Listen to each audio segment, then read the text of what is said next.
All right, y'all, come on, let's go ahead and pray in. Let's pray in.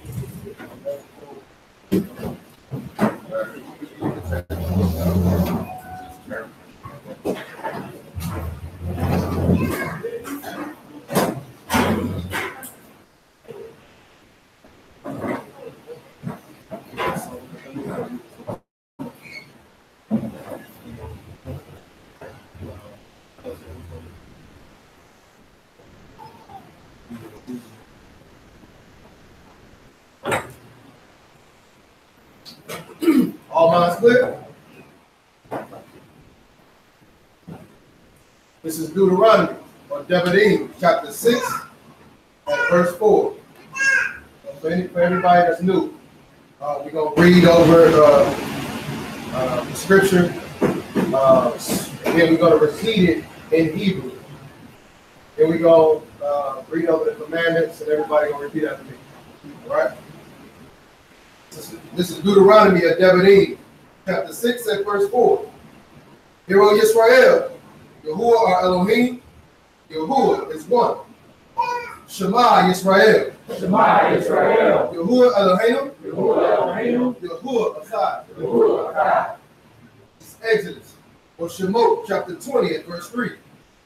We will have no other mighty ones. We will have no other mighty ones. Against the Most High. Against the Most High. We will not make any carved image. We will not make any carved image. Or any likeness. Or any likeness. Of that which is in Shalom above. Of that which is in Shalom above. Or which is in the earth beneath. Or which is in the earth beneath. Or which is in the waters under the earth. Or which is in the waters under the earth. We will not bow down to them. We will not bow down to them. Nor serve them. Nor serve them. For Yahuwah For Yahuwah is a jealous thing. is a jealous thing. Visiting the wicked. Visiting the wicked. Of the fathers of the children. Of the fathers of the To children. the third and fourth generation. To the third and fourth generation. Of those that hate him. Those that hate him. But showing kindness. Showing kindness. Thousands of those Thousands of who those love him who love him and keep his commandments. and keep his commandments. We will not bring the name We will not bring the name of Yahuwah Yahuwah in vain. in vain. For Yahuwah Yahuwah will not leave us unpunished. will not leave us Who unpunished. brings his name in vain. Praise his name in vain. We will remember the Shabbat day. We will remember the Shabbat day. To keep it Kodesh. Keep it the best. 6 days we will labor 6 days we will labor. and do all our work. Do all our work. But the seventh day But the seventh day is the Shabbat. is the Shabbat. Yahuwah. Yahuwah. For in 6 days, For in 6 days. Yahuwah made Shamaim Yahuwah made Shabbat. and the earth And the earth. and the sea And the sea. and all that is in them. And all that is in them. And rested the seventh day. And the rest of the seventh day. Therefore, Yahuwah will rock the Shabbat day. Therefore you will rock the Shabbat day. We will respect our fathers We will respect our fathers and our mothers, and our so mothers. that our days are So long that days are long upon the earth. upon the earth. We will not murder. We will not murder. We will not commit adultery. We will not commit adultery. We will not steal. We will not steal. We will not bear false witness We will not bear false witness against our neighbor. against our We neighbors. will not covet We will not covet anything anything that is our neighbor. that is our neighbors.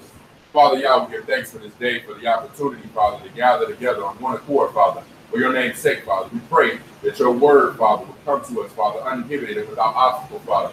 Father, it would be received, Father, with gladness and thanksgiving. That it would be worked out, Father, with all your mercy and goodness in mind, Father.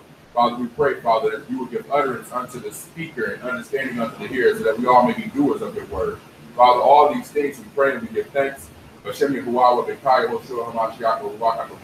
it. So be it. Hallelujah. Hallelujah.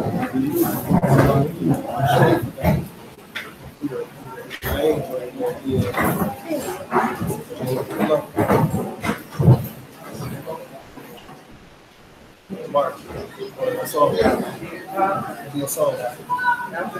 All right.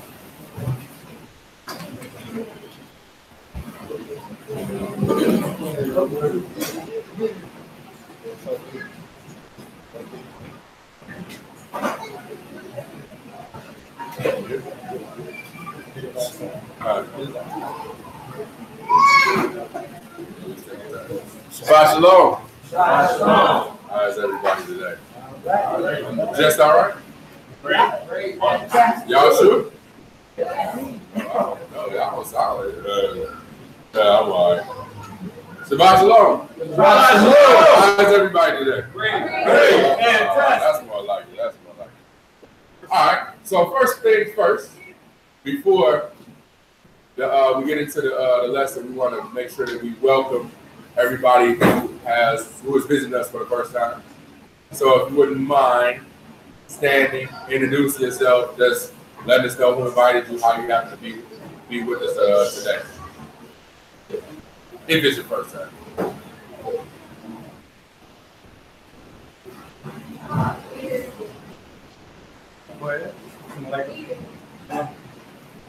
My name is Benny Muhammad. My cousin Martin invited me from the Nation of Islam. How about that? Come and join me. Nice to see you. Really nice to meet you. Well, definitely. Welcome. Shalom. My name is John Ben Rael. My brother here today invited me for the first time. So excited to be here and after. No doubt, man. Hello. Hi.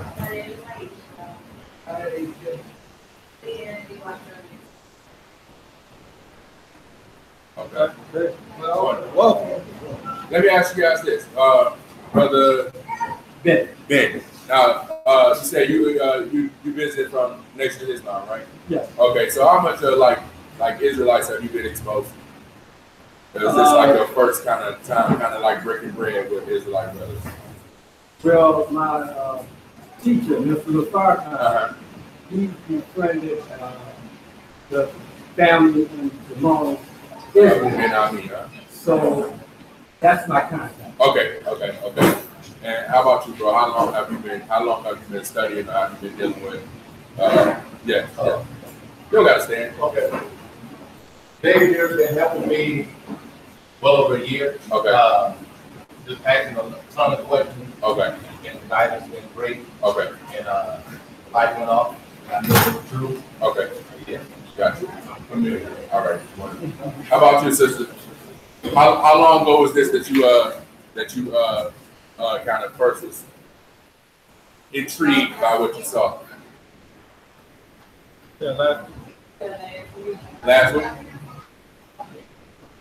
Okay. So this one, we got a wide range, like a wide dynamic, right? We got the sister back here who like first was exposed a week ago to like, and it intrigued her, it caught her eye, right? And we got the brother who's been studying well over a year, and then we have brother Ben here, who's from the Nation of Islam, that's been studying for, I'm sure some years, who's been exposed to Hebrew Israelites through Ben Ami and the brothers in the moment. So the good thing about it is that we are able to relate to each and every person, right? By you being studied, by you being studied and well versed, even in a different ideology, and by the sister being first exposed, the subject matter will be relatable. It will be broken down to the, but at the same time, we ask that if you have questions, just jot them down. When we say question and answers for the end. If it's something simple like, what was that? Like, what scripture is that, or something like that, feel free to throw up a hand and ask it. But if it's something that's kind of in-depth question, just jot it down, save it to the end, and we make sure that it gets answered. Every question will be answered, no matter what. Can you hear me back there, sir? A little bit? Okay. So I was saying that if you have any questions as we go along, any questions, like no question is a dumb question, like jot it down and we'll address it at the end after the lesson has been presented. Just want to make sure that all of y'all feel welcome. Understand that you are amongst family. Like, feel free to come and fellowship with us anytime. We here every week, and the doors are open for y'all. Even when we're not just having service, we here, like we had fish fry yesterday, and then in a couple weeks we got a gathering coming along. We'll be breaking bread and just being together. You know what I mean? So feel free to come through. It's always an open door. Glad to have you. Welcome. All right. Shalom. Hello. So, this is about, have y'all ever heard the question about if there is a God or El, why is there so much evil in the world? Anybody ever heard that before? Yeah. Seen that, right? What's the answer to that? Anybody know? Satan is your rule right now, or the earth. Right. Choice. I like that. Choice. Right? So, Yah is what? Love, right? So, yeah, break down what the word love means. So according to the pictograph Hebrew, like we went through before, you got the word love in the Hebrew was broken up into a couple characters. Those characters came to mean strength to reveal family. Right? Say love. The strength to reveal family. That's what those characters that made up the word love actually meant in the pictographic Hebrew. The strength to reveal family. Strength to reveal family. So Yah is love. Yah is about family. So keep that in your mind. Yah is about family. So why is there so much evil in this world, and how come Yah allows it? Right? So we got a lot of people that put quotes on Yah that he never said. So when I say this, y'all finish it out for me. Yah is good All the time. all the time. God is good. Did you ever say that? That was the text. You didn't say that, right? So with these sayings, people take this and put it on him, right? So when we read something opposite in the book, it gives them room to blaspheme. Oh, see, y'all book is a contradiction. I thought he was good all the time, and all the time he was good. Right? He don't say that. Here's another one. You reap what you sow. That ain't there either.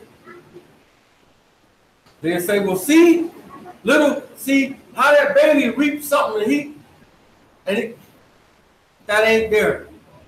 So it's a lot of stuff that people put on him that's not there. Right? Let's see something. Give me Isaiah 45:7. Isaiah chapter 45. We'll pick it up at verse 7. I form the light and create darkness. I do what? I form the light and create It darkness. says, I form the light and create darkness. Read. I make peace and create evil. I do what? I make peace and create evil. You say, I make peace and create evil. So they will take this verse and say, what kind of God would create evil? Why don't he just make everything to be good? Right? Why don't he just make everything good? And therefore, it wouldn't be no evil because he just made everybody good. But what would that really mean? That would mean people would be robots. I program it in every day when I get home to say, hi, Dad. That's fake, right? So when your children are little, right? And when they hear the car pull up and they look out the window and see you coming in, they excited. Daddy home, yay! Jumping around and stuff, right? Or when they get a little bit older, start wearing off, don't they? They go away. But what if you made them? When I get home, just like when you was 3, 4, and 5, I want you to jump up and scream for me when I get home every day. And if you don't, I'm gonna whoop you. So now when you get home and they don't do it and you whoop them, but then they start doing it, is that really real?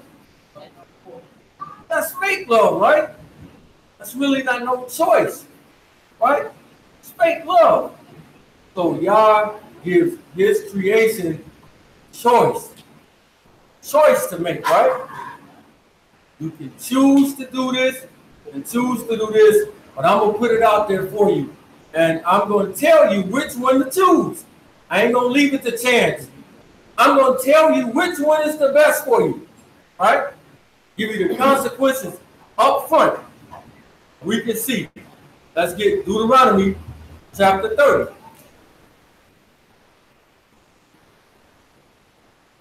So it's not a multiple choice and guess. Listen here. The answer is A. Choose A. If you wanted to end well with you, I'm not going to leave it to chance for you to, I'm going to just play the game. A, B. No, I can't do a B right there because no. Giving you the choice. Choose A. Read. Deuteronomy chapter 30 and verse 19. I call Shamaim and earth to record this day against you, that I have set before you life and death. I did what? I set before you life and death. I set these before you, both life and death. Right? But I'm not going to leave it to chance, so you don't know which one to choose. Should I choose life or should I choose death? I'm going to tell you, choose life. Read. Blessings and cursings. What is it? Blessings and cursings. Blessings and cursings. I'm going to let you choose. Read. Therefore, choose life. Do what? Choose life. Straightforward, right? Which ones to choose? Life, right? Because he told you. Read. That both you and your seed may live. Go ahead. That you may love Yahuwah, your Elohim, and that you may obey his voice, and that you may cleave to him. For he is your life. He is what? He is your life. He is your life. Read. And the length of your days, that you may dwell in the land which Yahuwah, your Elohim, swear to your fathers, Abraham, to Isaac, and to Jacob, to give them. Go ahead. And Moshe went and spake these words unto all Israel. And he said unto them, I'm 120 years old this day. What verse?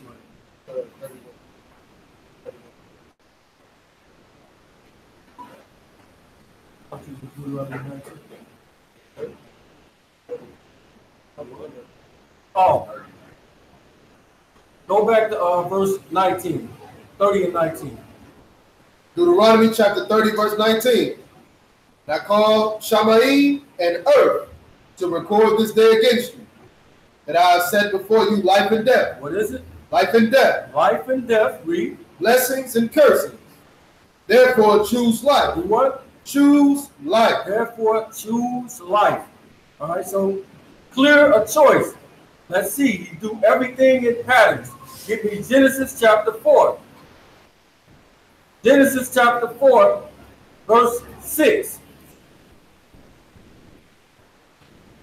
This is Genesis, or Bereshit, chapter 4, at verse 6.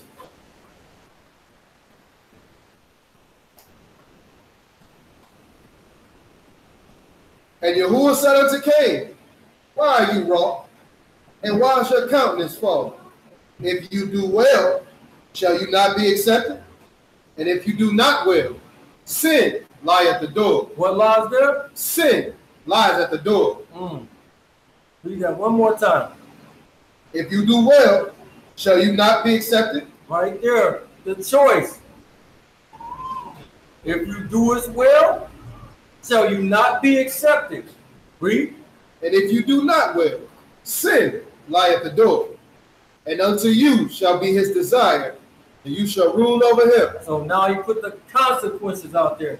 Everything up front, it ain't no trick, it ain't no secret. I'm giving it to you just like it is. Genesis chapter 2, verse 16. Bereshit, or Genesis, chapter 2, and verse 16. And Yahuwah Elohim commanded the man. He did what? He commanded the man. He suggested it. He commanded the man. He commanded. He didn't suggest it. It's a command. Meaning, do this. Not a suggestion. I made a t-shirt about a couple years back. It says, the 10 commandments, not the 10 suggestions. It's not suggested. It's a commandment. It's a difference. Read.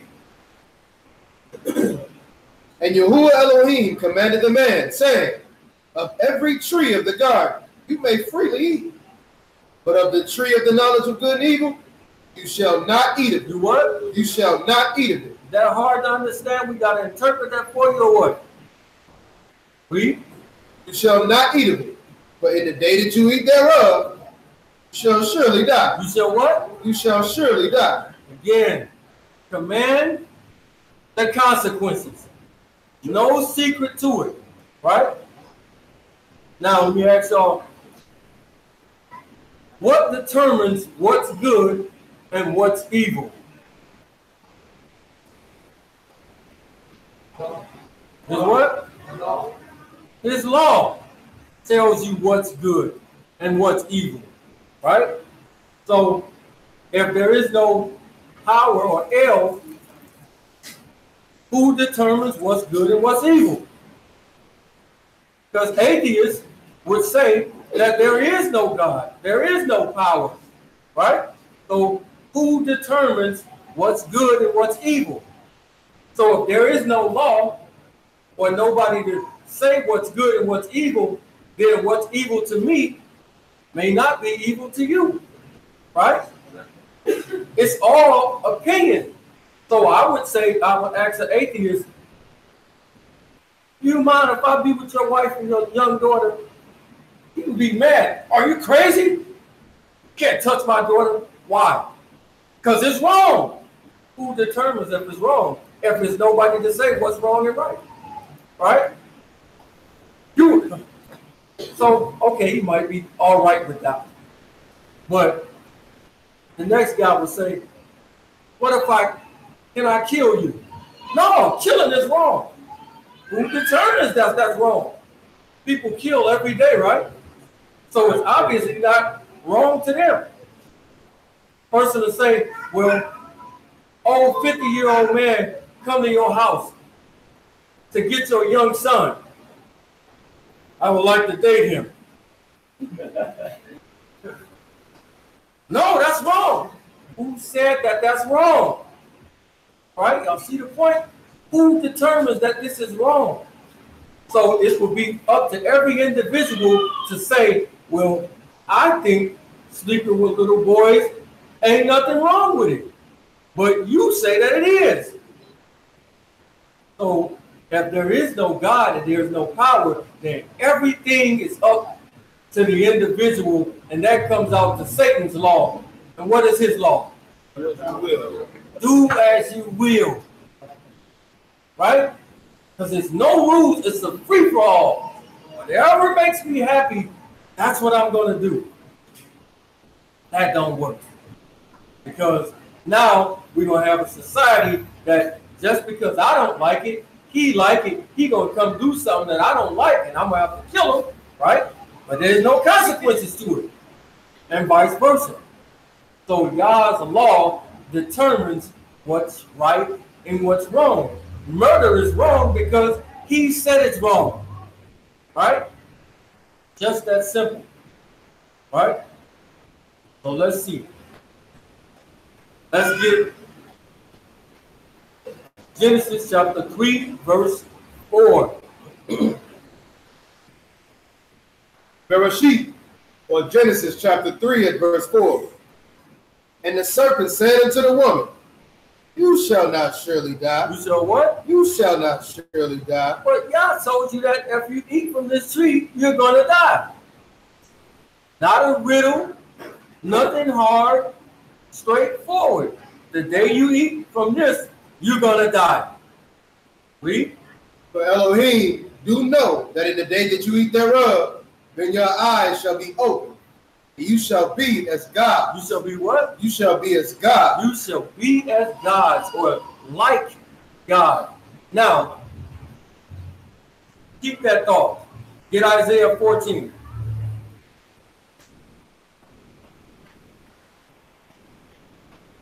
And 12. Isaiah chapter 14 and verse 12. He says, if you do this, you're going to be like El, or you're going to be like Yah. Right? Isaiah chapter 14 at verse 12. How are you fallen from Shamaim, O Lucifer, son of the morning? How are you cut down to the ground, which did weaken the nations? But you said in your heart, I will ascend into Shamaim. I will exalt my throne above the stars of Elohim. I will sit also upon the mount of the congregation in the sides of the north. I will ascend above the heights of the clouds. Notice everything is I. That points to selfishness, right? Read on. And I will be like the Most High. He said what? I will be like the Most High. I will be like the Most High. Said if you if you eat this, you're gonna be like Yah. Right here, this guy says, I will be like the Most High. What's wrong with being like the Most High? Don't we all want to be like Mashiach and follow his ways? But what's wrong with this statement? Or these two statements? What's off with this? Yeah. Because this like is not to be like him, as in follow his footsteps. This like is to say, I can make my own rules. I can make my own laws. What's evil to me, what's evil to him ain't evil to me. So Yah says, you shall not commit adultery. That's not evil to me. Therefore, I can do it. That's the difference of being like him and being like him. Right? Keep that in mind. It's a big difference. So it's to make your own laws, your own rules, do all of these things, right? So God comes to us in different ways. In one instance, he says, y'all are my children. In one instance, he says, you're my wife. He's showing you that I'm your everything. Every need that you got, I'm it. You need a friend? I'm your friend. Like your mama say when you get in trouble. You don't do that. I'm going to do that for you. Right? God is saying, I am all of these things to you. So when you give your children a command to clean up the room and do this, that, and the third, do you make it hard but they don't know what you're saying? Or do you say it straightforward? Because if you made it a riddle and then they don't do it, you can't blame them, right? Same thing with Yahweh, his laws. It's not a riddle. It's not hard. People read stuff into his law and make it hard. Same thing with us. You say, go clean the room up. I want all of them toys up off the floor. Don't sweep them under the bed. Don't do this. And sweep the floor. Everything understandable, right? Not. Well, I would like you to fill up all of the containers in the room with the toys. No, it's straightforward so you know what he's saying. Same thing with these laws. They're not hard. But if you read stuff into them, they're going to be hard for you. All right? So the reason that there's so much evil in this world is because man wants to usurp authority over Yah and say, I can decide what's good for me, what's bad for me. I can determine it. Same thing with your children. After a while, they stop listening to you, right? Oh, you think you're too grown. You smelling yourself, right?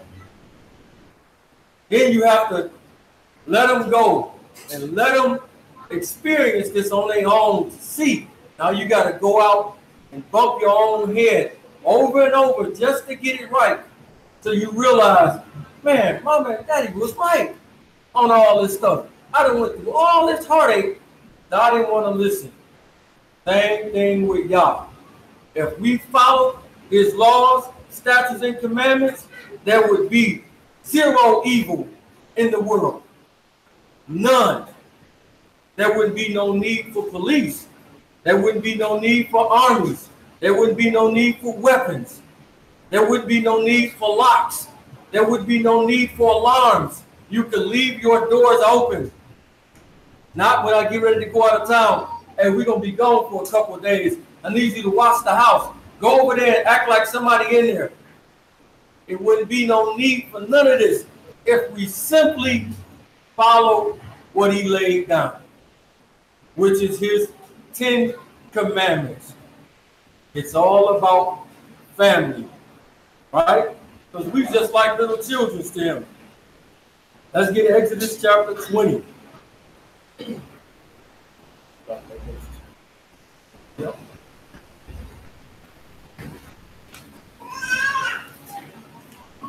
So it wouldn't be no murder, no coveting. Every woman honors their mothers and their fathers. There would be nothing stolen. No one would lie. None of these things. Right? So let's get Exodus chapter 20 and pick it up at verse 1. This is Exodus or Shemot, chapter 20 at verse 1. And Elohim spake all these words. Who spake these words? And Elohim spake all these words. So Yah spake all these words to let you know that this is not coming from a man. Right? This is these laws, statutes, and commandments. This is not coming from a man. This is divine. This is coming from somewhere else. Oh, what you got? Get me Psalms chapter 14 and verse 1.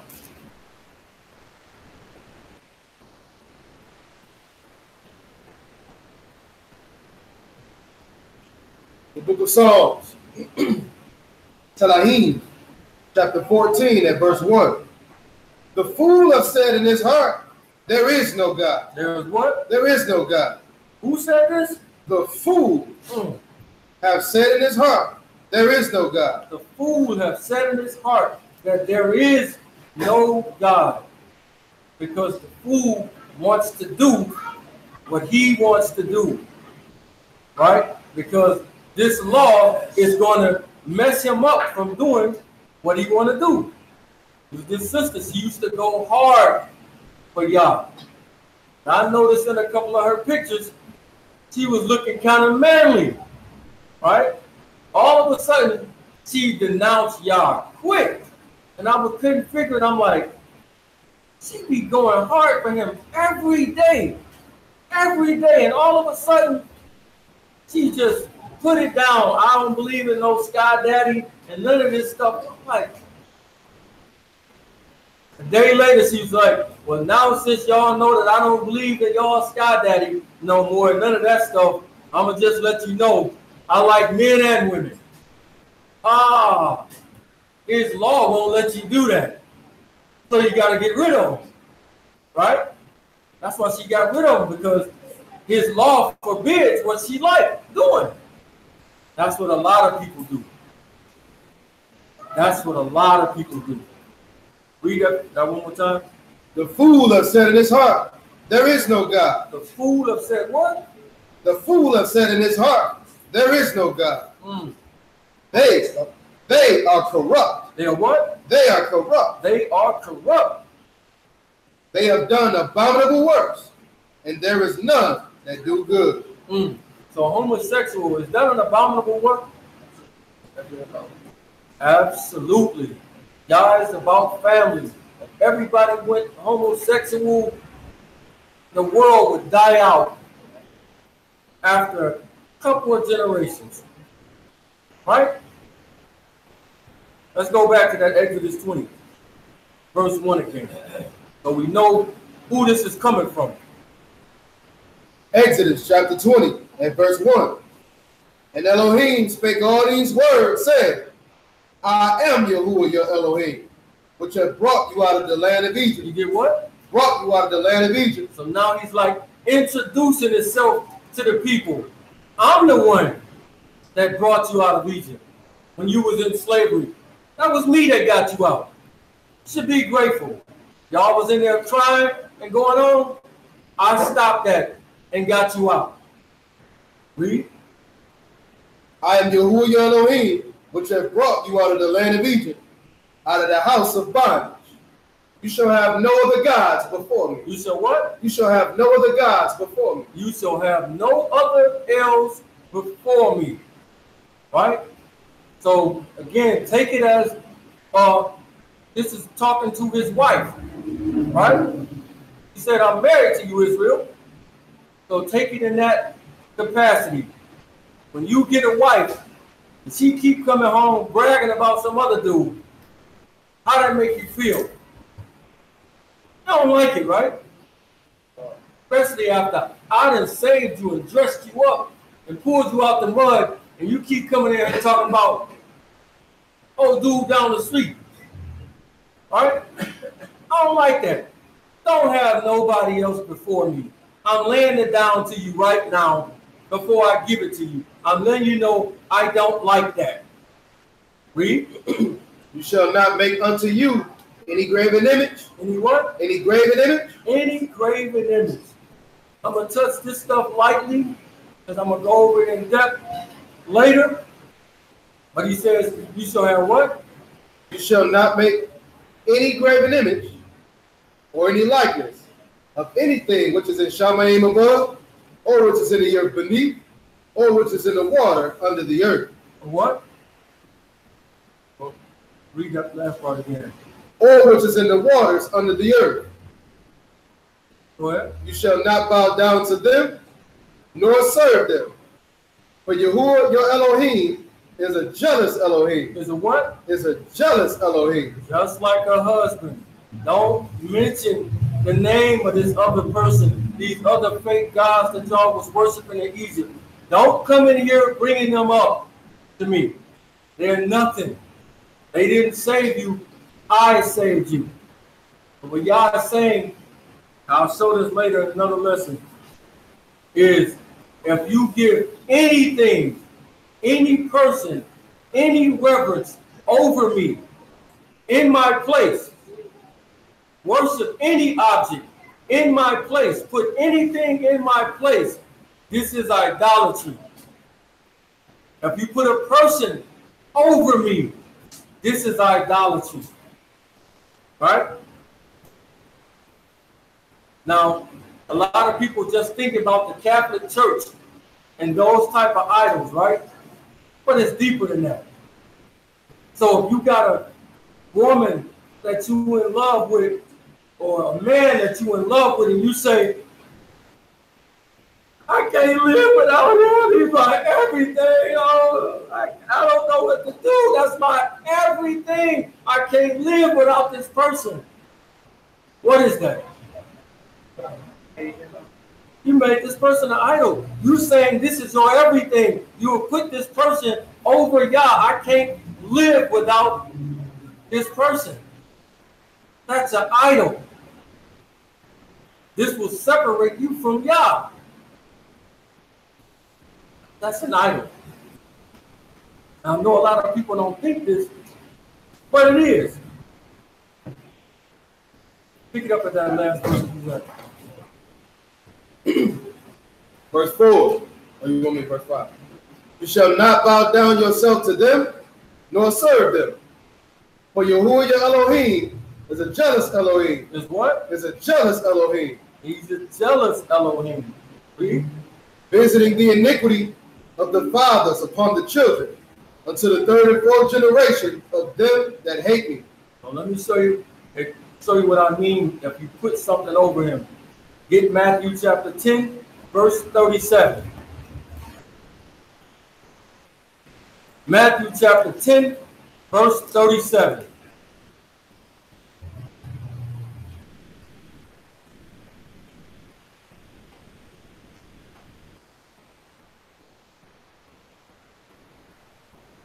Matthew chapter 10 at verse 37. He that loveth father or mother more than me is not worthy of me. Read it again. He that loveth father or mother more than me is not worthy of me. One more time. He that loveth father or mother more than me is not worthy of me. So if you put this person in front of him and say, I can't live without this person, you have made that person an idol. It is idolatry. Get it? It's idolatry. Everybody thinking on a physical level. deeper than that. Ezekiel chapter 14, verse 1. Go ahead. I'm going to finish this out. And he that loves son or daughter more than me is not worthy of me. Is what? It's not worthy of me. It's not worthy of me. So he's letting you know, don't put nobody in front of me. I'm the one that saved you. I'm telling you what's good and what's evil and what's good for you and what's bad for you, what's immoral and what's moral for you. Ezekiel chapter 14 and verse 1. So most people are thinking on a physical level, right? Or idols on physical levels. But let's see something. Read. Ezekiel chapter 14 and verse 1. Then came certain of the elders of Israel unto me, and sat before me. And the word of Yahuwah came unto me, saying, Son of man, these men have set up their idols in their heart. Did it where? In their heart. So they didn't have an actual physical idol, but it was where? In their heart. It was in the heart. So it's not just, oh, the Catholic Church is bowing down to the statues and this, that, and the third. It's when you do it in your heart as well. So a lot of people got idols in their heart. Hopefully y'all ain't got none in here. A lot of people got idols in their hearts. Read that last verse again. Son of man, these men have set up their idols in their heart, and put the stumbling block of their iniquity before their face. Before where? Before their face. So these people got idols set up in their hearts. Proverbs 22:17. Yep. Proverbs chapter 22, verse 17.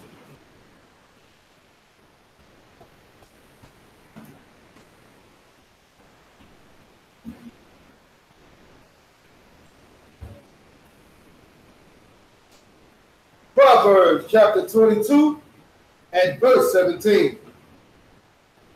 Bow down your ear and hear the words of the wise. You said bow down what? Bow down your ears and hear the words of the wise.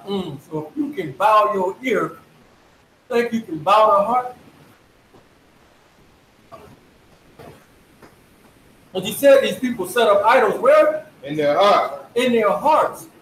So just because you don't physically get down on your knee and do this, it's still gonna get you. Still gonna get you. Because it's in your heart. Let's go back. Exodus chapter 20, verse 7. We're gonna see how all these commandments are to promote family, but how they bleed off into one another. So I asked, does anybody really know the commandments? We read it every week. We actually just read it, right? But do you really know what it means not to kill, not to steal, not to commit adultery, not to bear false witness? Do you really know what it means? But we read it every week. I beg that not too many people actually know what it means. Exodus 20, verse 7. Exodus chapter 20 and verse 7. You shall not take the name of Yahuwah your Elohim in vain. You shall what? You shall not take the name of Yahuwah your Elohim in vain. For Yahuwah will not hold him guiltless that take his name in vain. That do what? That take his name in vain. So again, he says, I am married to you, O Israel, right? When you get married, like B explained in one of his lessons, you take on the husband's name, right? But what does it mean to take this name in vain, or to ruin this name, or take this name and make it nothing? Right? What does that really mean? So that word take means to pick up, to carry, to walk with it, right? So when your wife goes out she's supposed to represent you. So when people see your wife, she's supposed to reflect you. We are his wife. We are supposed to represent him, right? But if I say that I follow him and then I don't do something right, how does it make them look? So when a person that don't believe commits a crime, is there any shame to y'all? No. But when you say that you are a believer and I follow him and I do this and you got his name on your necklace and you wear it on your clothes and all of this stuff and you go out and do something, you just took his name to nothingness. Then I'll show you this in scripture.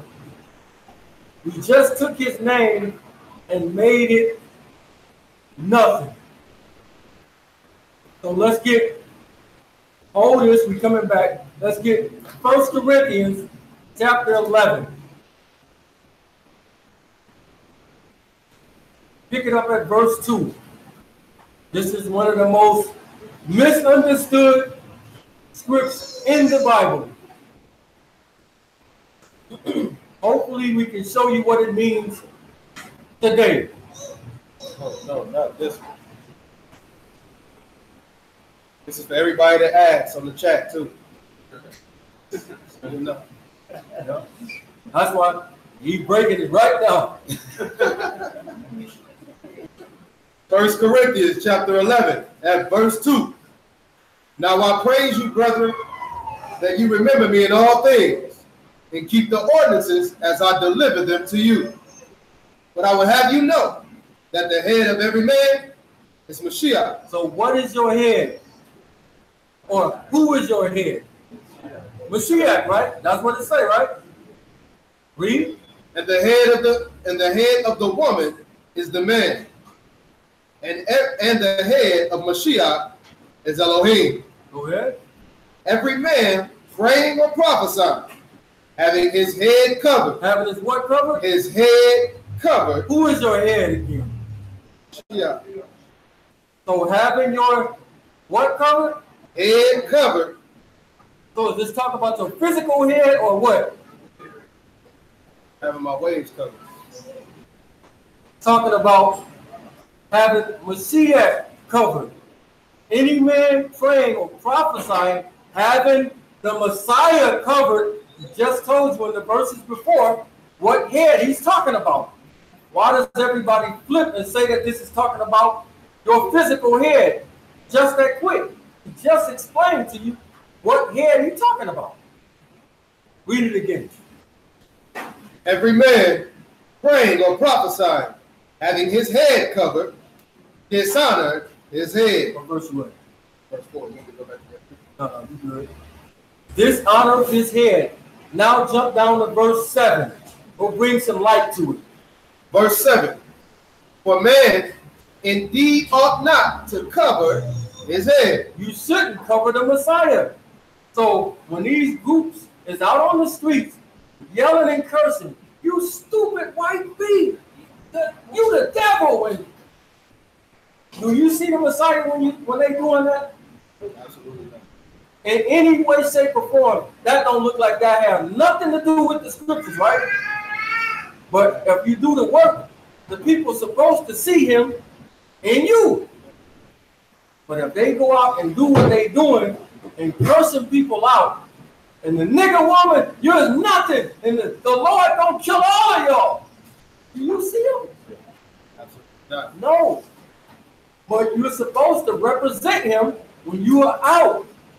This is how you take his name and bring it to nothing. If you do any evil in his name and you say you're following him, if you do any evil, anything outside of his law, statutes, and commandments, you have took his name to ruin. You have made his name nothing. Let's get Matthew chapter 7, verse 21.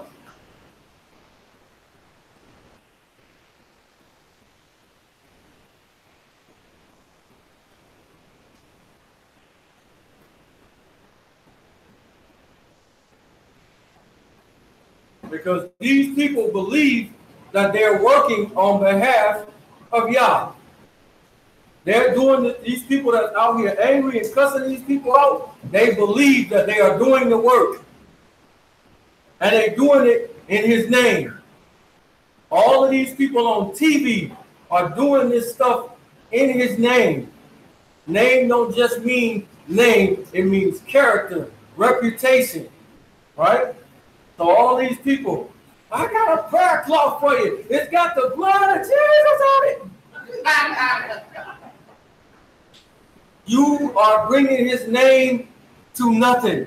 You're bringing his character to nothing when you do this.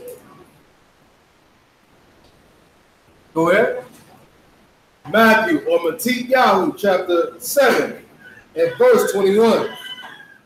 Not everyone that saith unto me, Master, Master, shall enter into the kingdom of Shamayim. Why is that? But he that do the will of my Father, which is in Shamayim. Many will say to me in that day, Master, Master, have we not prophesied in your name? So these people is out here, they believe that they doing the work of God, right? They got Bibles in their hands, they got crumper sacks on, hollering at the people, disrespecting people, and they doing it all in his name, right? So these people is taking tithe money from people, all of this evil stuff, and they doing it in his name. So it's making people run away from this stuff in droves. I don't want nothing to do with this Israelite stuff no more because these guys is terrible.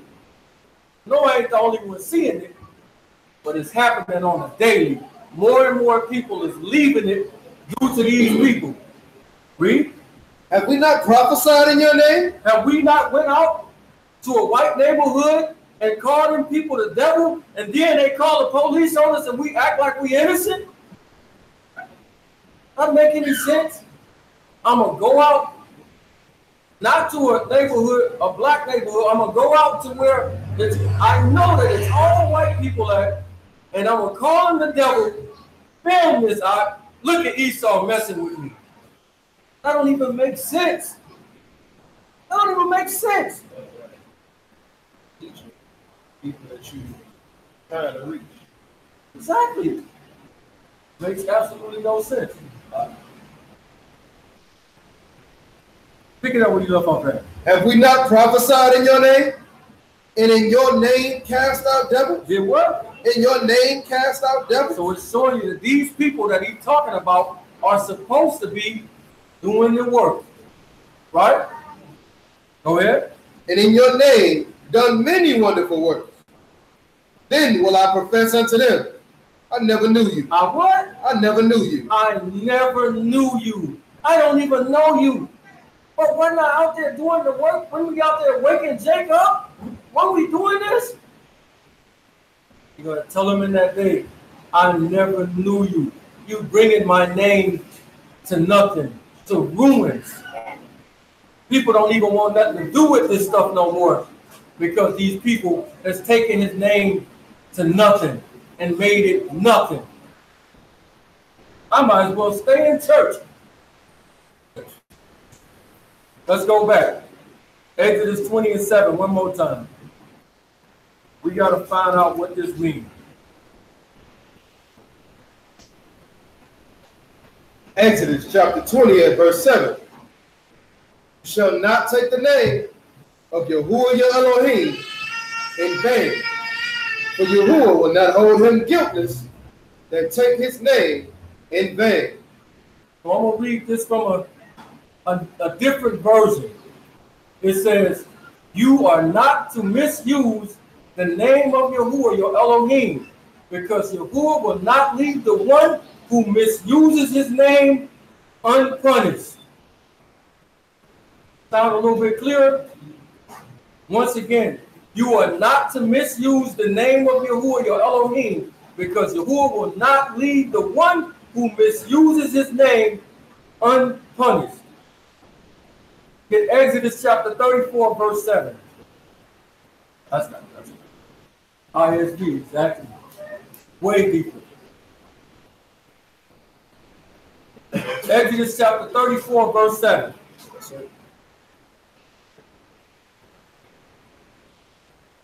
Exodus chapter 34 at verse 7. Keeping mercy for thousands, forgiving iniquity and transgression and sin, and that will by no means clear the guilty. Do what?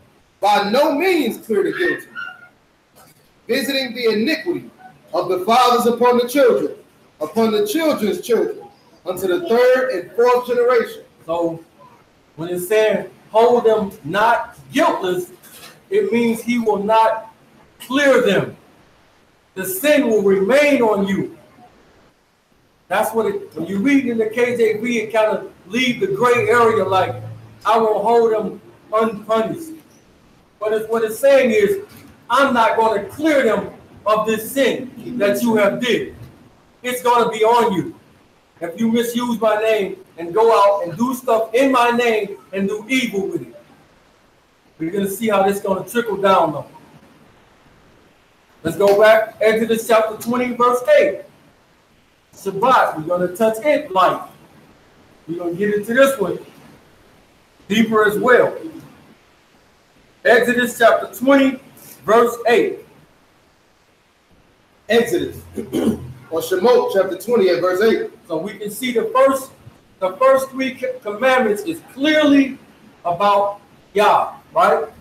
All about Yah. Now he's about to start transitioning into family. The Shabbat is about family, right? We all come together as what? Family, right? On Shabbat. At least we're supposed to do, right? Go ahead, read. Remember the Shabbat day to keep it Kodesh. 6 days shall you labor and do all your work. But the seventh day is the Shabbat of Yahuwah your Elohim. In it you shall not do any work. You shall what? You shall not do any work. You shall not do any work. Remember I said that y'all give everything plain and simple, right? Nothing that you gotta go in and figure out what it means, right? So when he says you shall not do any work, what does that mean? Know what? What does work mean? Labor. Labor for hire. Let's see. One moment. So the definition for the word work in the Hebrew is 8:43:99. Read what work means.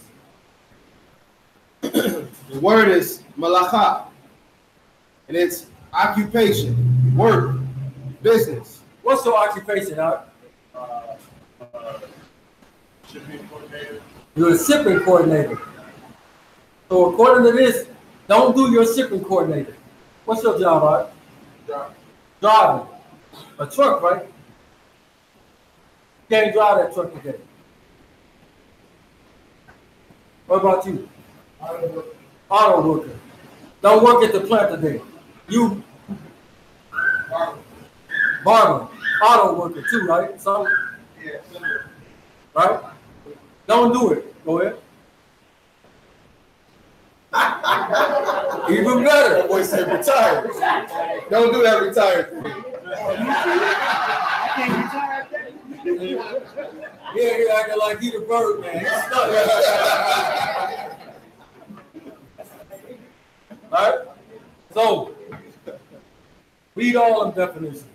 It says occupation, business, work, property, work, something done or made, workmanship, service, use, public business, political or religious. So, again, we read stuff into the text that's not there. It's like with second Esdras, when you see the word water, and you see the word, and they cross the water, automatically, somehow, boats come into everybody's mind. but it's not there. We read, we're making the Shabbat a burden because we're reading stuff into the text that's not there. Again, I'm just going to touch this stuff lightly today, right? Go back to that commandment meeting. Yep. Exodus chapter 20 at verse 8. Remember the Shabbat day to keep it Kodesh. 6 days shall you labor and do all your work, but the seventh day is the Shabbat of Yahuwah your Elohim. In it you shall not do any work, you, nor your son, nor your daughter, your maidservant, nor your manservant, nor your cattle, nor your stranger that is within your gates. Somewhere? Your gates. Go ahead. For in 6 days Yahuwah made Shamayim, or heaven, and the earth, the sea, and all that is in them, and rested the seventh day. Did what? Rested the seventh day. Rested the seventh day. All right. Numbers chapter 15, verse 32. Everybody that you ask. Numbers chapter 15 and verse 32. Numbers chapter 15 at verse 32.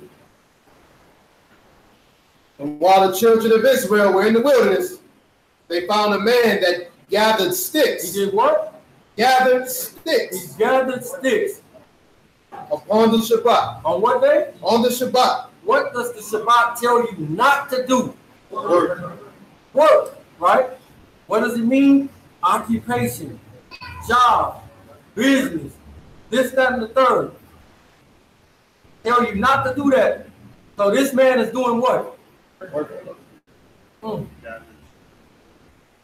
But according to the text, what is he gathering the sticks for?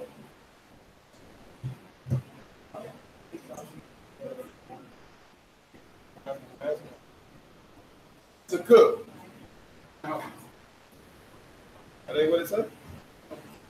Don't say that. So everybody always assume and read this into the text. See, he was getting the stick so he can make some fire so he can cook. Say that. Can't read what's, don't put stuff in here. Adding is a very bad thing. Read that, verse 33. Verse 33. And they that found him gathering sticks brought him to Moshe, or Moses, and Aharon, and unto all the congregation. And they put him inward, because it was not declared what should be done to him.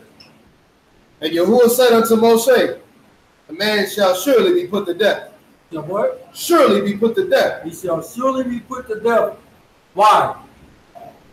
What was he doing? Working. He was working, right?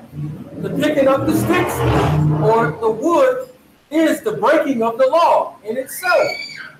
Let's see when you gathering something. Let's get Exodus chapter 20, verse 16. Exodus chapter 20. Matter of fact, Exodus chapter 16, verse 20. Exodus chapter 16 at verse 20. Notwithstanding, they listened not unto Moses, but some of them left it until the morning. They did what? Left it until the morning. So before, when he says you can't leave none of the matter till the next day, because all through the week, if you left it, it would spoil and turn into maggots and breed worms and stink. Go ahead. And it bred worms and stank. And Moses was wroth with them. And they gathered it every morning. They did what? Gathered it every morning. So even before we had any jobs or anything, this was your job. He was trying to teach you something. Every day you had to go out and gather it.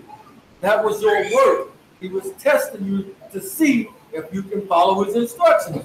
So this is quote unquote your work right here that they was doing. Read. And they gathered it every morning, every man according to his eating. And when the sun waxed hot, it melted.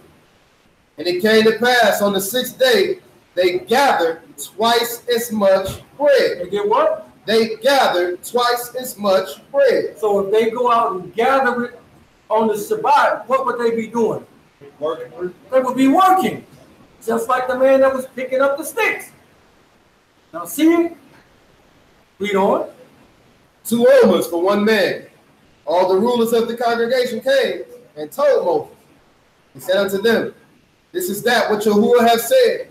Tomorrow is the rest of the Kodesh Shabbat unto Yahuwah. Bake that which you will bake today. Cook what you're going to cook today. And seethe that which you will seethe. And that which remain over, lay up for you to be kept Now, until the morning. Earlier in the week, he said, don't lay it up. Because if you lay it up earlier in the week, it was going to do what? It's going to breed worms and stink.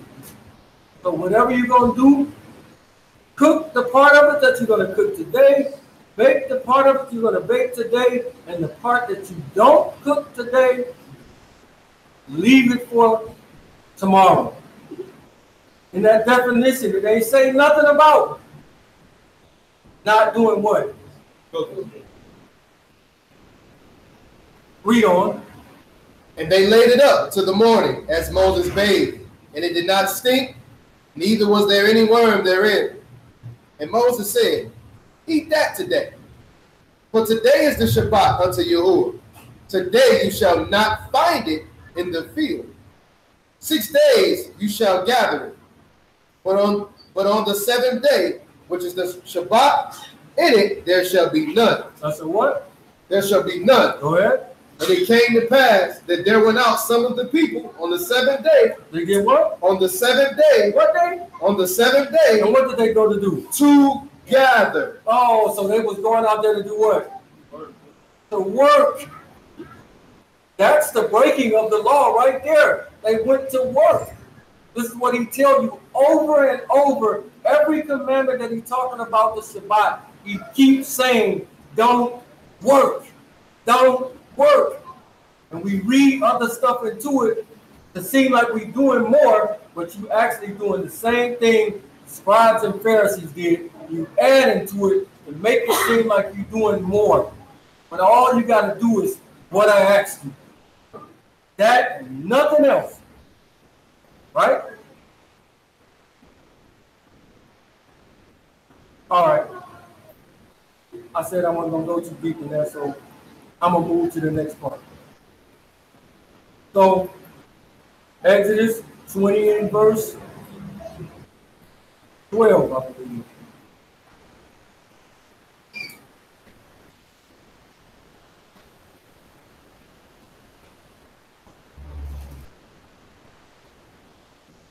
So remember, Shabbat is about people coming together. He transitioning from himself into the family, into the people, right? So commandment number 5 says what?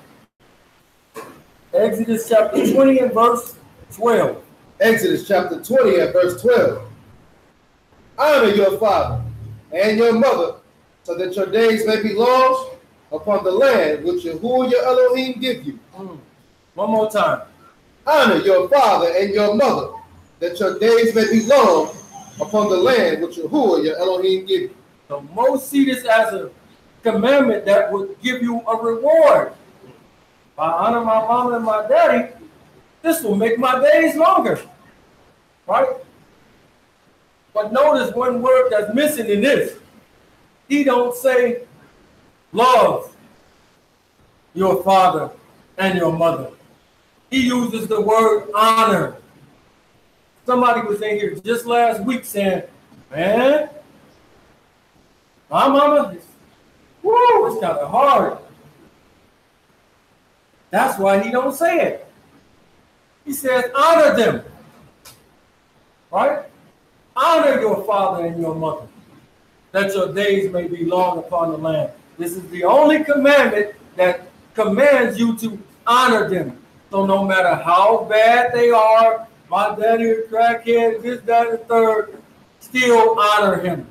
He didn't tell you to love him. He said to honor him. Straightforward, right? Y'all see it? said, honor them that your days may be long. So if your father and your mother have done something to you and you out talking bad about them, man, I don't care nothing about that. You this, that, and the third, you ain't honoring them. You shortening your own days. So is this clear that he don't, in this text, he don't command you to love them, but to honor them, right? That your days may be long upon the earth. Go ahead. It's in here in a bunch of different ways. It's got a bunch of different meanings. It's all in how it's being used. So all through Exodus, when he's doing what he's doing to Pharaoh, he says, and when I do this to Pharaoh, it will get me honor. It will get me honor. But if you just read it off the definition, it says to be heavy, be weighty, be grievous, be hard, be rich, be honorable, be glorious, be burdensome, be honored. But we know this ain't what he's telling you to do to your parents, right? So if you just read this definition, it'll leave you messed up. You telling me to be mean and heavy? No, it's telling you to honor them.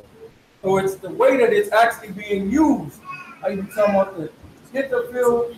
It's a PL, right? It's to make heavy, make dull, make insensible, to make honorable, to esteem. So, and this is obviously talking about to hold in high regards, to respect. So if you out talking about your mom and your dad about whatever it is that they've been doing or haven't done for you in your life, you're not honoring them. So now, think if a child don't honor his mom and his father, what type of child that is in society. He don't got no respect for his mama and his daddy, right? Because it's all about y'all's family and bring it together. So if this child don't got no respect for his mama, daddy, more than likely, this child gonna be rotten. And he gonna commit these next commandments. He gonna break the next commandments that's coming up. Let's get the next one. I'll do a breakdown on that. Next time I'm up, I'll throw that in there. Exodus chapter 20 at verse 13. You shall not murder. You shall what? You shall not murder. In the KJV, it is written out as you shall not kill. So a lot of people take this verse, critics, and say, see, that Bible is a contradiction. He say kill all types of people in that book. He say do this in all types of places, right? But it's actually saying do not murder. Kill and murder are two entirely different things. Anybody know the difference? Go ahead. One is presumptuous, and I believe the other one is like them giving someone in your hand. Lying in wait versus like him like ordering it. Okay. So kill. Oh, go ahead.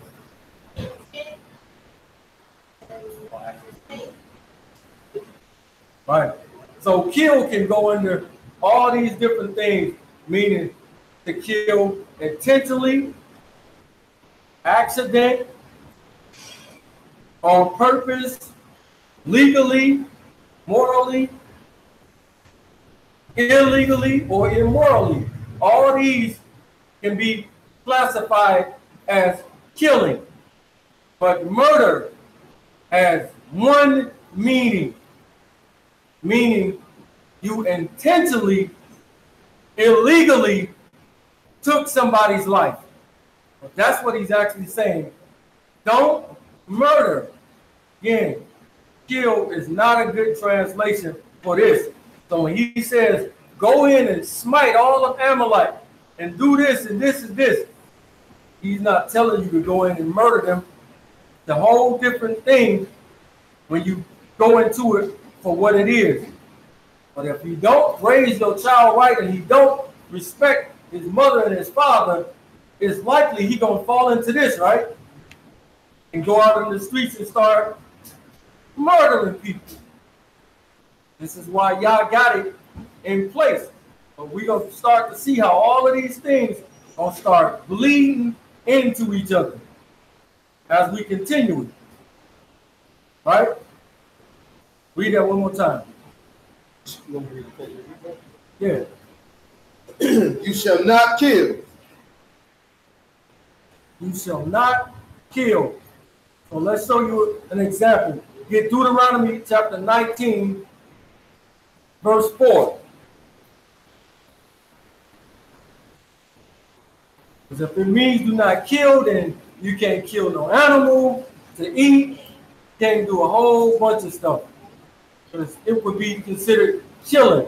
But again, murder is a whole different animal. Deuteronomy chapter 19, verse 4. Deuteronomy chapter 19 and verse 4. And this is the case of the slayer, which shall flee there, that he may live. That he may what? That he may live. So it calls him a slayer. Go ahead. Whoso kills his neighbor ignorantly, whom he hated not in times past. Whom he what? Hated not in times past. Whom he hated not in times past, meaning he don't have no beef with this person. Right? Go ahead. That's when a man go into the woods with his neighbor to hew wood, and his hand fetch a stroke with the axe to cut down a tree, and the head slipped from the helve, and lighteth upon his neighbor, that he die. He shall flee unto one of the cities and live. Now, I'm going to read this from a different version because that butchers it all up and makes it hard for the average person to get it. It says, now this is the situation for any killer who flees there to live. Suppose he strike his friend unwittingly, not having hated him previously. For instance, he may have accompanied his friend to go to a forest to cut trees. Then he swung his axe to cut some wood, but the axe head flew off the handle and hit his friend so that he died. The killer may flee to one of these cities to live. Does that make it much more clear? Exactly. So if this man is out here and y'all chopping some trees down and he swing the axe and the blade fly off of it and hit the brother in his head and to kill him, he killed him, but he didn't murder him. Right? Now, let's switch the scenario. Hey, bro, stand this thing. Come out here, let's get some of this wood. Let me loose this handle on this thing. Hey, hold that for me, all right? It's murder. Two completely different things. That's why it shouldn't be translated as you shall not kill, but you shall not murder. Exodus 20, let's pick it up at the next one. Exodus 20 and 14. Shall not commit adultery. You shall what? You shall not commit adultery. You shall not commit adultery. What does that mean? You shall not commit adultery. So if somebody, remember the Sabbath is about the family, right? People are coming together. The head of the family is the father and the mother. But if they don't train a child right, what happens? It's a broken home, right? So this child will grow up seeing its mother with different men in the house and all of these different things, right? The son will see his mama with different men and all these type of things. And It messes up the family structure. So now if one of them commits adultery, then normally it breaks the family apart, right? Breaks the whole family structure, right? So now, when this comes into play, this child will normally hate one of his parents, right? Usually it's the father.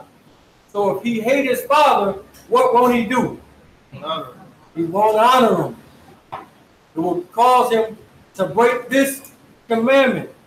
Or the daughter, flip it around. She will normally won't have her father in the house, so now she'll grow up being promiscuous, doing all types of things that's unbecoming of her father, which is again not honoring mother and the father, because you're going to bring shame to their names. So it says, do not commit adultery. Right?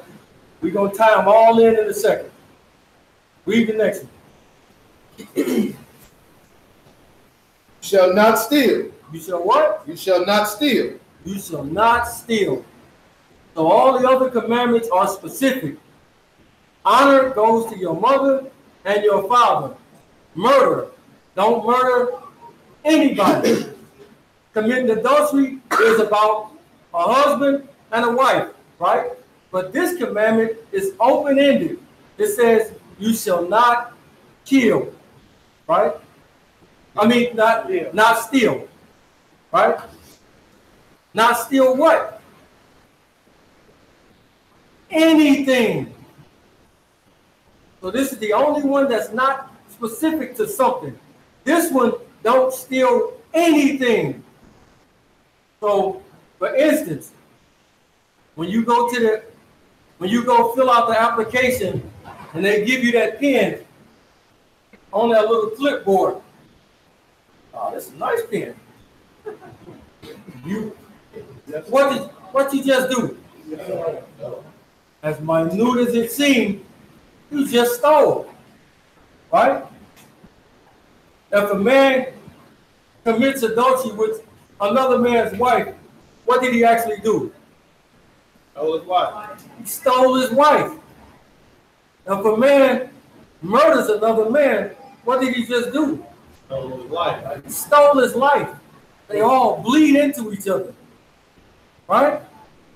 But this is just stuff on the surface. What about when you lie on somebody? And when you lie on somebody and say, for instance, Michael Jackson didn't mess with them kids, right? And them kids lied on him. Their parents put him up to lie on them. What did they steal from him? His character, his reputation, his name. So stealing goes way deeper than taking his pen or taking something that's physical, right? Let's get Ecclesiastes.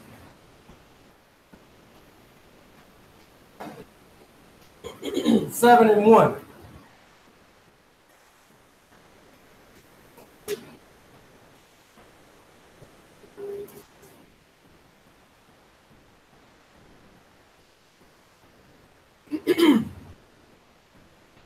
Ecclesiastes chapter 7 and verse 1. A good name is better than precious ointment. What is it? What's better than that? A good name is better than precious ointment. So when somebody defames you and messes up your reputation, your character, they have stolen your good name, right? This is against the law. So when you set up something and say, for instance, you say, hey, what do you think about that? Oh, really? I think that dude kind of a little snake. And you planting something on him, right? And you make people look at this person in a certain kind of way. You think it's really harmless, but you're actually stealing his good name. If it's a lie, Exactly. You sowing discord, and you got these people who ruining his character and his reputation. Let's get the next one. Exodus 20 again. Verse 16. Verse 16. You shall not bear a false witness. You said what? You shall not bear a false witness. What does that mean? Lie. To bear false witness. What does bearing false witness really mean? You shall not lie. Point blank, period. And tell you that you shall not lie. Now, this one is so serious that he's letting you know not to do it, because if you bear false witness on somebody, the punishment of that you intended for that person comes back on you. That's how serious this one is. So let's recap. If you were to murder somebody, you would be stealing their life. We're just going to lead back into it. If you murder somebody, you would be stealing his life. If you commit adultery, you would be stealing his wife. Normally, when you murder somebody, what do you got to do to cover it up? You got to lie, right? Yeah, they all bleed into each other because you think you're doing something. Oh, I only did one of them. No, don't actually bleed back into the rest of them.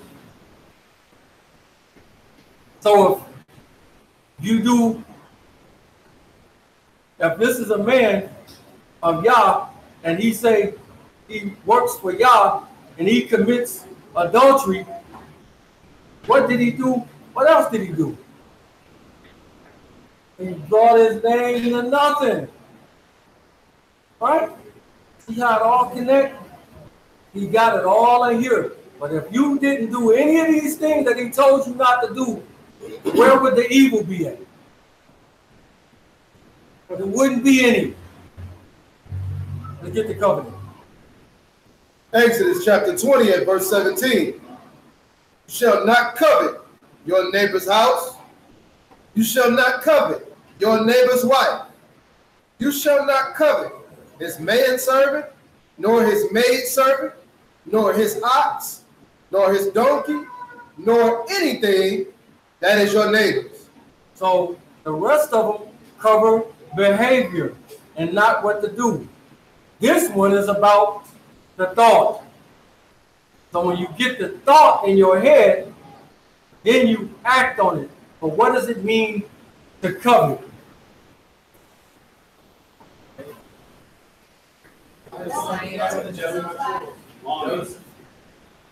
Does it mean to just desire it?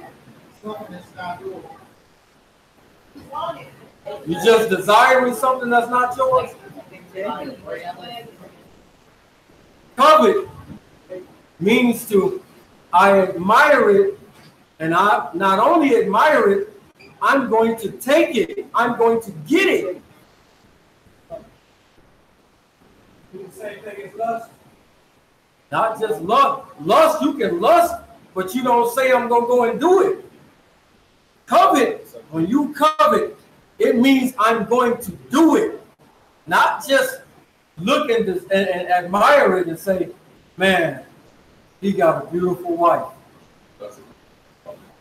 Right? No, but when you covet, I'm doing it.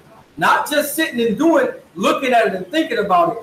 I'm going to go and do it. So lust would be think about it, and covet is an actual do. Right? The reason why it's a difference is because, like the Mashiach said, if you lust after a man's wife in your heart, then you already committed the adultery. Basically, he let you. This ain't necessarily. It can go into the covenant part, right? It's like lusting with the desire to take, like you're saying, with the desire. Exactly. Speak up. Don't speak up. So, Oh no, I was just giving the example of Mashiach when he says, if you lust after a man's wife in your heart, then you've already committed the adultery. You know what I'm saying? But the lust is separate from the covenant, but they go hand in hand in that regard. Right. So you can sit and lust after a woman and don't ever do anything. But when covenant comes into play, it means I'm going to go and get it. When covenant comes into play, I like his car. I'm going to take it from him. I like his wife. I'm going to take her from him. It means to actually go and do it. Right. In the NBA, when the finals is on, they say this is the most coveted trophy in sports. So what is the whole league trying to do? They trying to take that. So it's deeper than just the lust part. It means the action to go and do it. So what's the reason that people steal? Because they coveted. What's the reason people commit adultery? You coveted, right? What's the reason when you commit adultery? What can usually come out of it? Somebody can get what? Murder. Murder. Right? Yeah. Because they all, this is why he gave them like he gave them. Because they all tie in and bleed into each other. Right? So that's why he says, don't even covet at all. Because when you covet, it means you're going to go and do it. You're going to go and get it. Whatever it is that I'm wanting, I'm going to do it. Let's see an instance of it. Get Joshua chapter 7.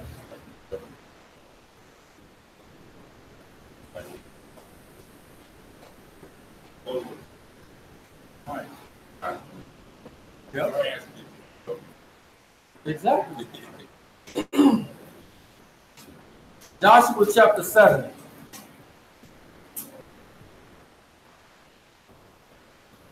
Pick it up at about verse 16.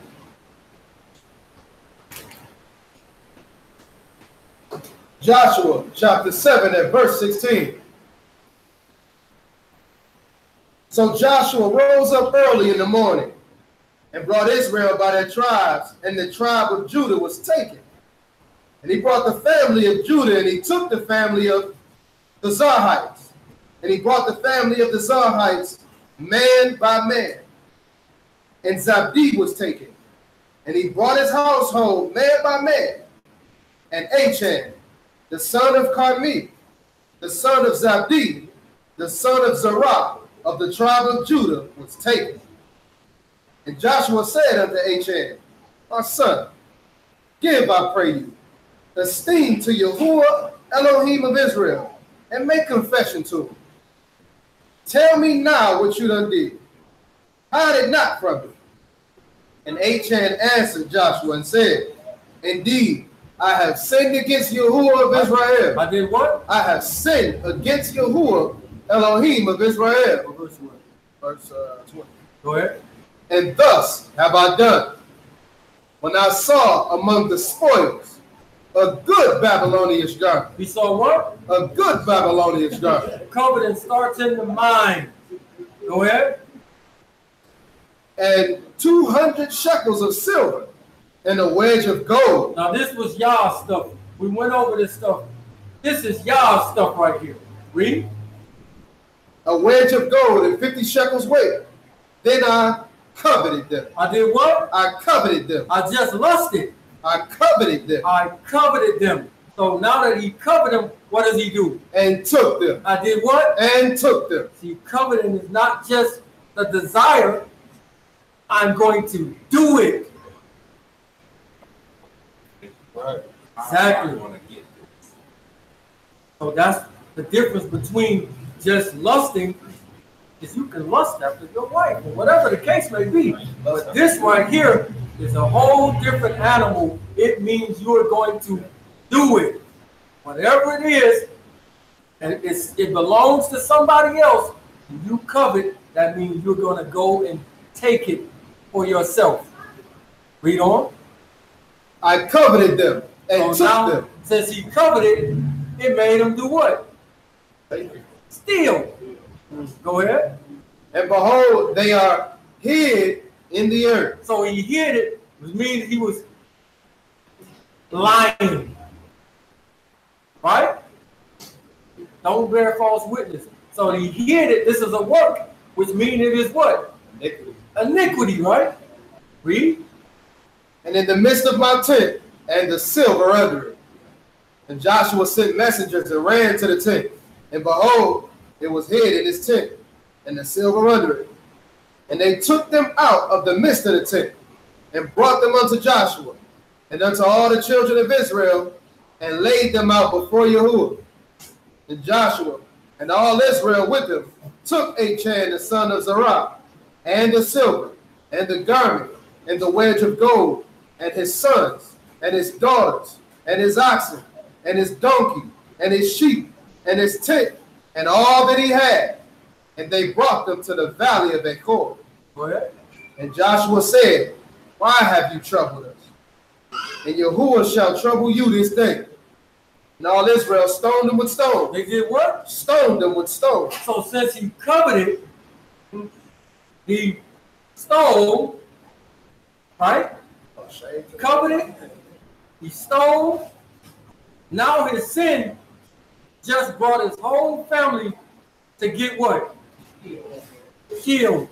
Or his sin got all of his family murdered. So do you think his mom and his daddy was happy about this? Did he honor them? He shamed them. So one sin bleeds right back into the rest of them. Exactly. And took the Most High's name to nothing. Since you did your own will, you chose to follow your own rules and not mine. Therefore, you put yourself before him. You chose your own way. I'm gonna do my own thing. And you broke his law, statutes, and his commandments. Since you did this, you just brought shame other than your father. You got your people murdered. You lied, tried to cover it up, which you committed iniquity. All of this stuff in this one act, go right back into the commandments. And you broke up your whole family while doing it. So another thing was stealing. Somebody kidnapped somebody. What did you do? Oh, they baby. You stole that child, right? Deuteronomy 28, 32.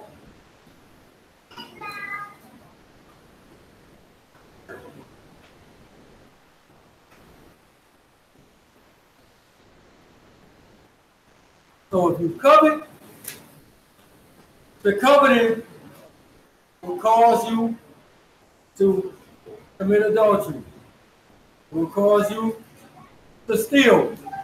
It can cause you to murder. And once you do all these three things, you're going to have to lie to cover it up, which is bearing false witness on your own self. Right? Exactly. So all of them still go hand in hand. Read. Deuteronomy chapter 28, verse 32. Your sons and your daughters shall be given to another people, and your eyes shall look and fill with longing for them all the day long, and there shall be no might in your hand. So what? There shall be no might in your hand. So your children have been stolen from you. So what do you think the punishment is for America, which has stolen thousands of people?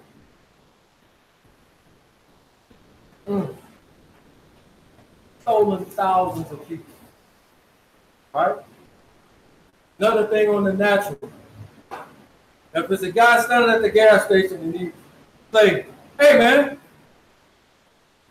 give me give me $10, I'll fill up your tank.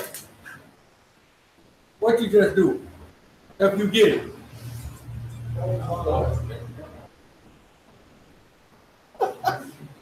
What you just do, that brother standing at the gas station and he got a he got a card in his hand and he say, give me $10 and I'll fill your tank up for you.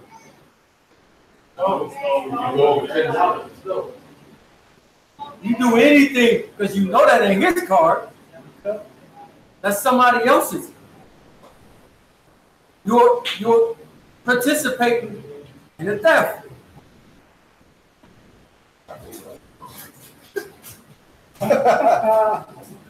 No, they're yours. They come scratching. Hey, bro.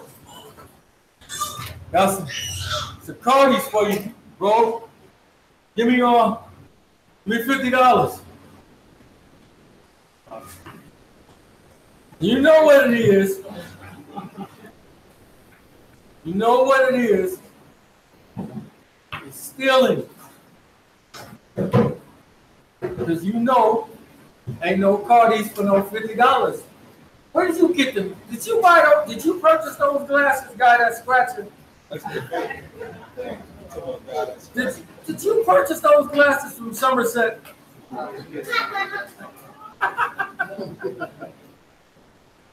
Where? Come on, man. All of this stuff stealing. Bootleg movies. What about buying credit cards? If it's that person's bridge card, it's cool. But if you say, "What's your name?" "My name Clarence," and that boy say Shirley Smith, it's stealing. It's stealing. Even I was thinking about the fire stick. I don't know about it, but I don't know. Well, it is jailbreaking. So I don't know. I pay for one. I pay a monthly thing on mine. But so all these things, it's deep. They all bleed into each other, and if you break one, you're normally gonna break all of them, because they're gonna bleed back into the other one. So even if you think you're only doing one thing, all the rest of them fall in it some kind of way, and you still bring Yah's name to nothing. And he says, if you bring my name to nothing, I won't do what? I won't leave you unpunished. I will not clear you of this.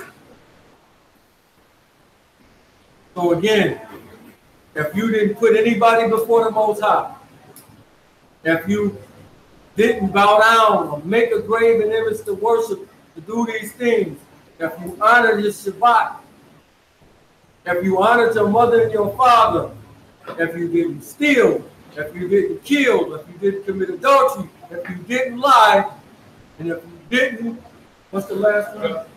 Covet, there would be absolutely zero crime. That's the reason why the world is filled with evil, because man thinks he knows better. Just like your children think they know better than you. So if we followed everything that he said, it would be zero crime in this world. So guess what? Y'all have to let everybody bump their own heads. Oh, you think you know better than me? Go on out there and do it. Go ahead. You'll be crying back to me sooner or later. Just like we go running back to our parents later on when we learn better. Right? So with that, praise the Lord. Questions, comments? You liked it? You hated it? No. Do that one again. Don't do that one ever again. What we doing? Remember. That was definitely dope. Well, I know.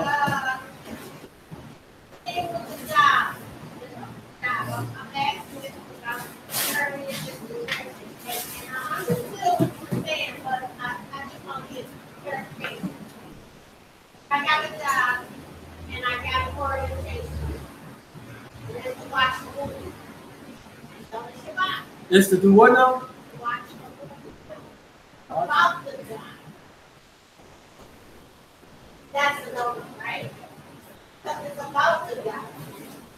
So you're watching it? Yeah, that's the orientation. You got a Oh. 3-hour orientation and you gotta watch the movie.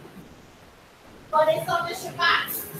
And I'm saying to myself that that's work. And I'm Well, working. It's some stuff that me and the ox gotta clear up. So I will answer that on the camera. I'll talk to you. Kind of on the same page. Since the age of 5 years old, I'm kind of equilibrium. I'm a drummer. I'm a professional musician. And since the age of 15, I've been on the road. Started with Clark Sisters, Aaliyah, keep watching Mary J. Blige, and so on. I'm currently, I'm doing a lot of contracts, you know, to play, do my thing. With an old school group right now, and we go out. A lot of my shows, you know, through the week, you know, when I'm on tour, and they fall on Saturdays. And I'm, you know, definitely understand the word, and, you know, I'm not disputing it. I want you to help me with this. Because I'm under contract, and I'm obligated to do this, you know, and other big names, you know, want me to play. What do I do? Do I not get him on Saturday? Do I not do sound check? So like I told his mom, there's some things that we gotta pass out as brothers. So I'll talk to you afterwards. Hey. I'm with them. You talking to me too. I got some things I want to share. Okay. I'm gonna open it up to the land because they are doing now. We might be right back there too. So. Yeah, whenever it come up to somebody else, you talk to me on the side. So.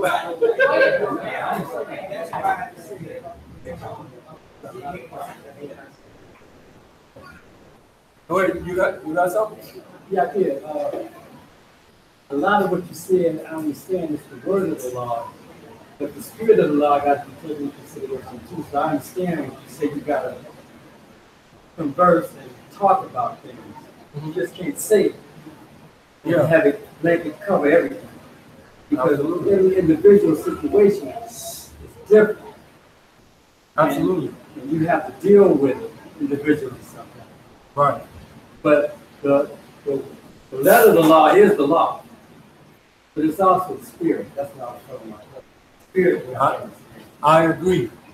1,000%. I agree.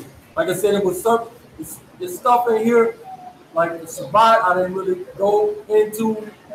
But like I said, I'll do it on a later date. Same thing with the idolatry.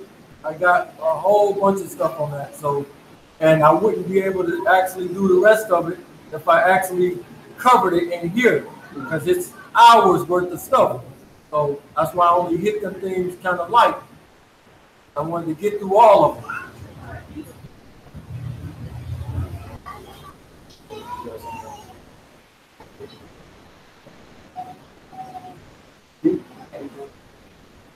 Is it 10 Commandments or 613?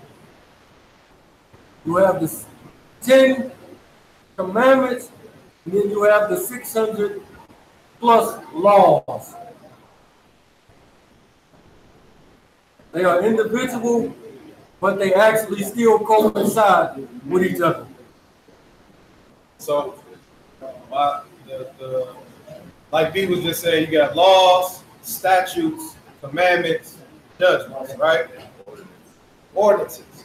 So a lot of people will say Well, the 10 Commandments are a blanket over the rest of them. I don't necessarily agree with the 10 being a blanket over the rest of them.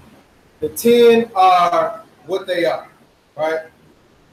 But you got, which are based on salvation. A foundation. But then you got stuff like, well, the Levite has to prepare this lamb in a certain type of way. Or if you're a farmer, you got to do this in a certain type of way. That don't pertain to the 10 Commandments. But it's a law in there, or it's a statute in there. That makes sense? So I think it's not proper to say that the 10 embody all, but the 10 are a basic foundation of how you're supposed to move and act in the world. That makes sense? Like what the brother Ben just said, every situation is different, and those statutes cover the different situations and specifics. You know what I mean? So while it doesn't necessarily deal with how a man should deal with his wife if they divorce or if he have to put her away. However, it's a statute that deals with that. You know what I mean? And how a woman's supposed to conduct herself when she's on her cycle. It's not covered in the commandments. However, it's a statute that deals with that, and so on and so forth. For every individual situation. So the commandments is the daily life of everybody. So if these things were followed, there would be zero crime in the world. You could literally fire the police department, the army, all weapons, locks on doors, all of these things would happen because right now it's not being followed. So if a brother would come out of town and say, man, I need somewhere to stay. Yo, bro, well, I ain't gonna be home, so man, you can't stay there, man. It's just my wife there. Why? Because he thought you're gonna covet my wife and you're gonna take her while I'm not. See, but if everybody followed what it said, this wouldn't even be there. This thought wouldn't even be there. Exactly. So if we followed, it wouldn't be no crime. It wouldn't be none of this. Right? Sometimes it ain't nothing wrong with saying no. Because you ain't doing nothing trying to protect your life and your family. Right. Another thing, you got and I asked you a question. Y'all was explaining to him about the different laws and ordinances and stuff. First thing that came to my mind is right to divide the word. Oh, gotcha. Indeed. Absolutely. It's like you say, let's say Aaron's son's garments. Aaron and his son's garments are supposed to be arrayed like this and like that. You got some brothers who go out and make their garments look like that and say, oh, we got to wear these. Try to make it look like. Well, try to make it look like, oh, we got to wear this. We got to wear that. Like, that pertains to Aaron and his son. You get a croaker set, cut a hole in it, put it on. No, garments weren't like that. Yeah, so, that's why it's important to study and meditate in the law so you can learn how to rightly divide the word. So you can learn what's the difference between this one and that one.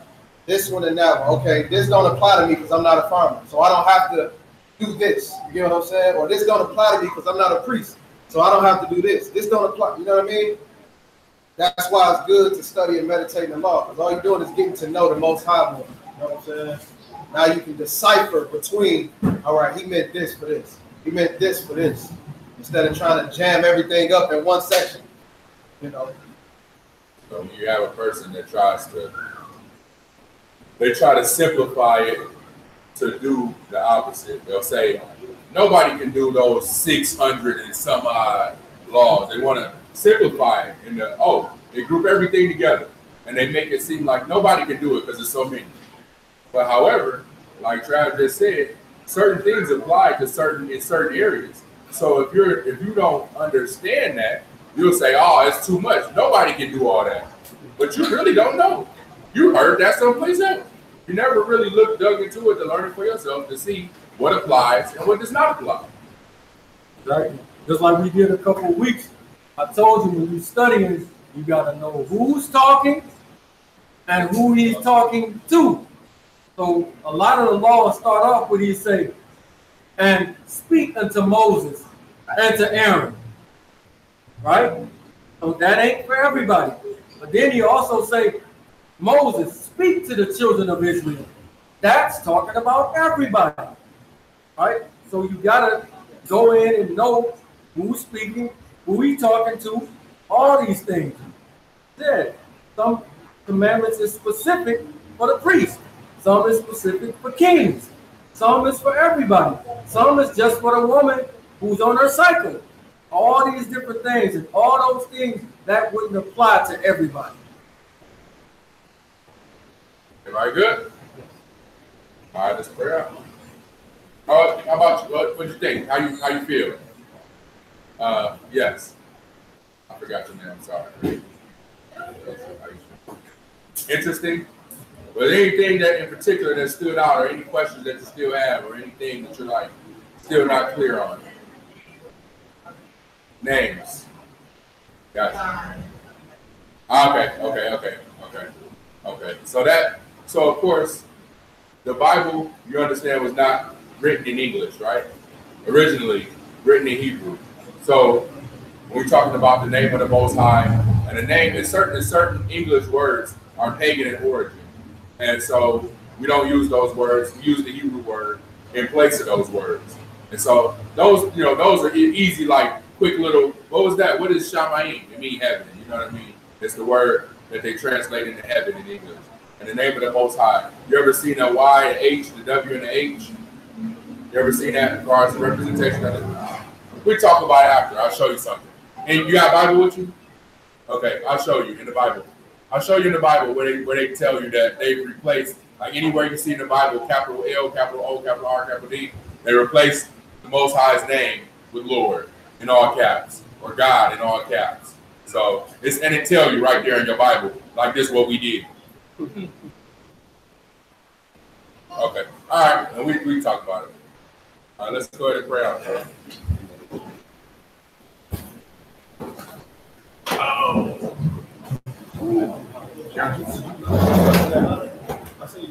Yeah. I was looking at some scriptures that there were honors. One in Ezekiel that's real clear. It's clear. Yeah, it's clear. Yeah, it's clear. In that particular form of the verb, that PL form of the verb. That's the key to all that stuff. When you have multiple definitions in this verb, you gotta look at the, which one. So for everybody that's new, I want to throw this out at y'all. Saying like, man, what are they talking about? So the brother gonna pray, and we're going to. Y'all familiar with the quote unquote the Lord's Prayer? Our Father, which art in heaven, hallowed be your name. We're gonna recite that, but it's gonna be in Hebrew, right? So we ain't doing no seance. We ain't trying to cast no spells on nobody. We're just reciting the Lord's Prayer in Hebrew. All right, you good? Maria. Anybody else? My cousin. Anybody else got anybody? That was Sarah. Sister Micaiah.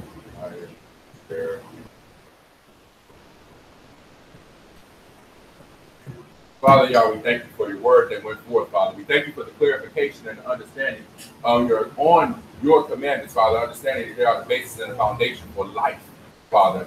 Father, we pray and ask, Father, that you would allow that understanding to grow, Father, that it would grow in our hearts, Father, that we receive with thanksgiving so that we can live these commandments, Father, on a daily basis, Father, so that we can present them to others who may not know of your goodness and your mercy, Father, who may not be aware of your marvelous light, Father, that we would be those that you would use to shed light onto these people, Father. We pray a special prayer, Father, for those names who are mentioned, Father.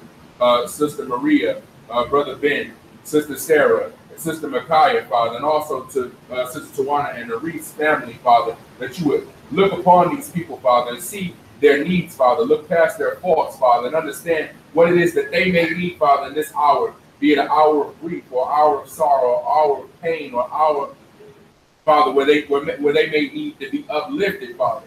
That you would just give them the understanding, Father. Understand that they would understand that in your word, Father, is life, Father, and they are able to receive life and life more abundant according to your word, and your riches and mercy, Father, and glory. Father, all these things we pray and we give thanks. Bashem Yehuwah Benkaya Hoshua Hamashiach Waka Kodesh.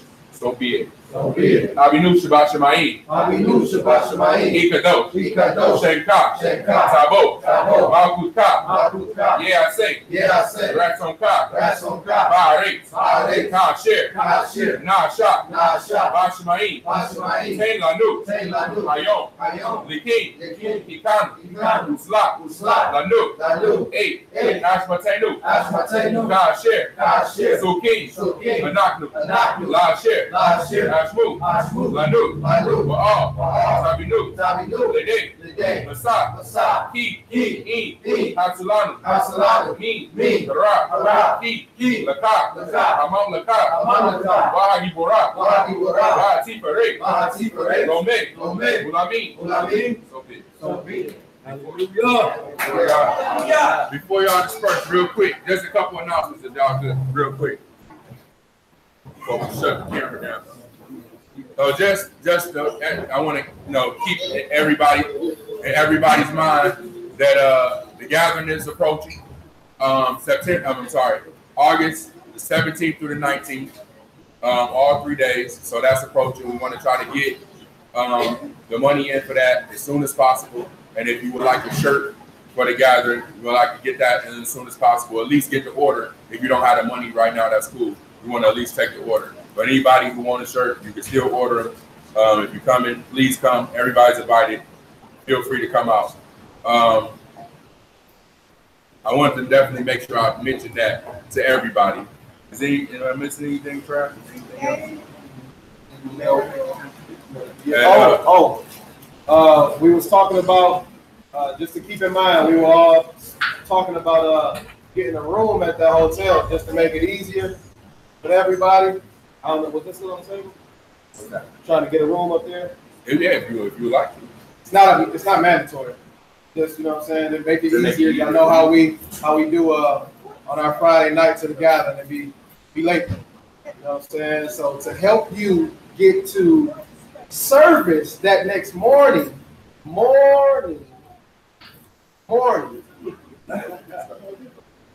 get a room, and that way we all be together.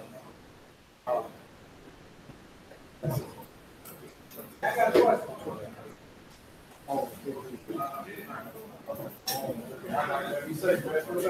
Okay. So Shalom, I just wanted to make sure everybody who was watching was aware